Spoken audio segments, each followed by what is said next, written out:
नमस्कार फ्रेंड जय जगन्नाथ। आज बुधवार आज पूरा आईंष बार आ मेघ तो पाग खाली चिकेन न माछ न मटन ता सागर टिके नाली आम भागे तो नाई से ऑफिस रे तो आसिक बही रसुलगड़ छकरे भूमिखाल जोटा ओभरब्रिज पाखरे से बही पानी है कि वर्षा भारी जोर हो माने एत जोर वर्षा माने घंटे पाखापाखि हो गलानी। देख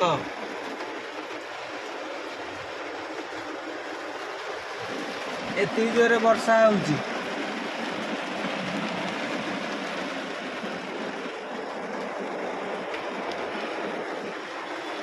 देखिल वर्षा तो भारी जोर हो नागी रहा 4-5 दिन मत भी भोक लगे 2टा बाजिलानी वर्षा छाड़े ऑफिस गल ऑफिस खाइबी।